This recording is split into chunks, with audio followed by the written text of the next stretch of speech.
You know, we talk a lot about what we're able to do. It's hard to put a measurement on a child being heard or a parent being validated, or, you know, an entire classroom who has extra help to deal with a problem child so that teacher can attend to the other children in the room.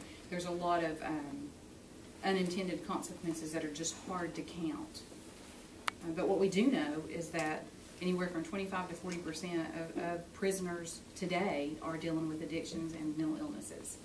So, my question's kind of adding on to that. We recognize if you had a history of what's over in jail there today, I'd say 80% of them are drug or alcohol related. Okay? Now, I guess my question to you, have you got any type of record of any kind where you have treated an inmate and after treatment, was he able to stay out of the jail, or did he finally return back into his, you know, we got a lot of repeat offenders over there. You know, it's just kind of a cycle. They get out and they get on the street and they go right back. So I guess, is there any records, do you maintain any records that would show us something on that?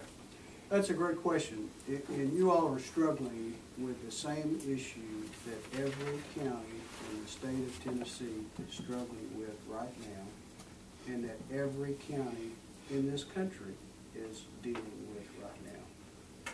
The Knox County Attorney General and the Sheriff of Knox County, who operate the largest jail facilities in our region, on any given day he's going to have 1,100 to 1,200 inmates in his facility. He's saying the same thing. If he were here in the meeting right now, he would be saying the same thing that you're saying.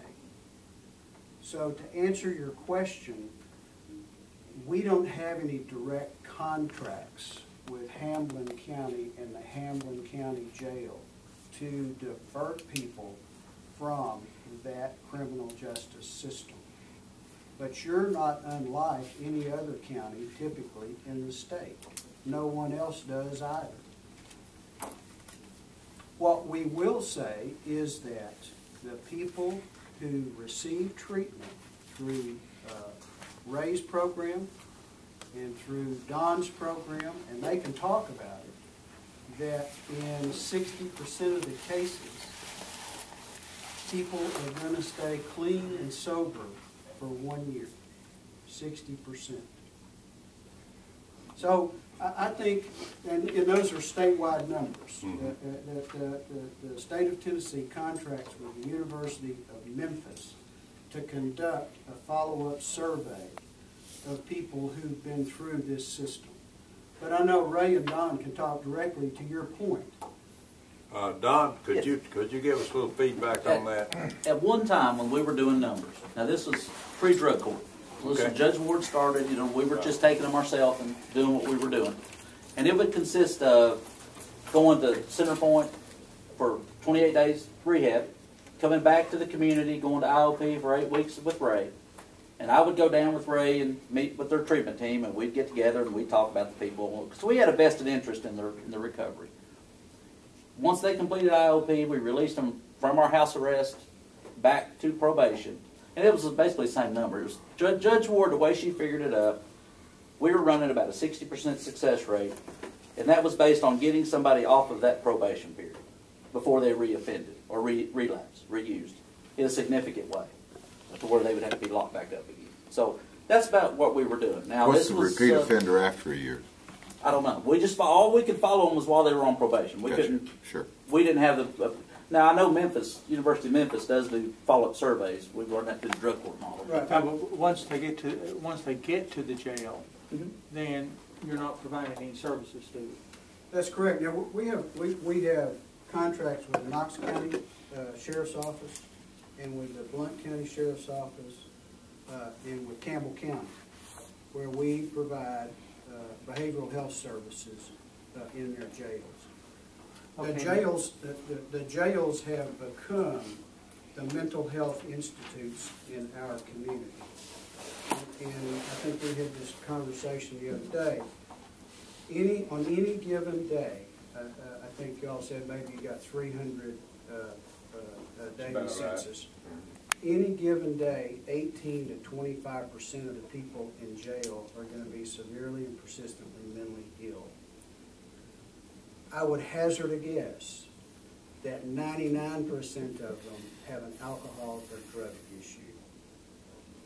So, but your dilemma is no different than, and I keep saying this, but it's true, it is no different than any other county in the state.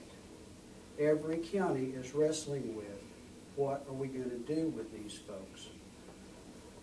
Knox County would say you can't build your way out of it.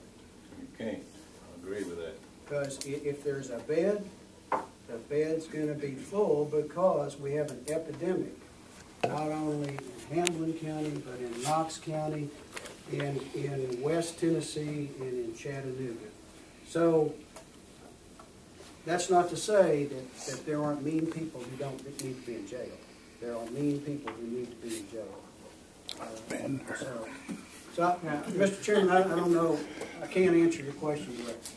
I'm a success. If we had a contract with you all, let's say the Hamilton County Jail had a contract with you, about what would that cost the county per inmate?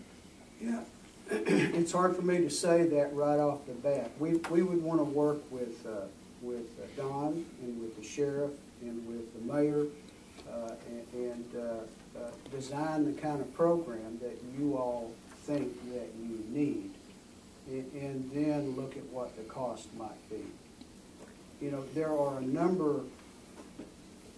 The sheriff in Knoxville has an in-house alcohol and drug program. And if you're an inmate, and I don't want to overstep what my knowledge is, but if you're an inmate and you participate in that program and you successfully graduate, then you can leave early with certain conditions. And if you participate and are in good standing, it's like a 2-for-1. You know, for every day that you participate, you get 2 days reduced from your sentence. A lot of the people who are in jails right now are there for alcohol and drug-related offenses, as you all know. I'm not telling you anything you don't know. So we'd be happy to sit down, because it needs to be a community-based program. Is that a fixed fee? Is that a per-person fee, a per-service fee? Does TennCare or anything like that cover any of that? With Knox County, Blount County, Campbell County? No. Once someone gets incarcerated, they lose their TennCare. Gotcha.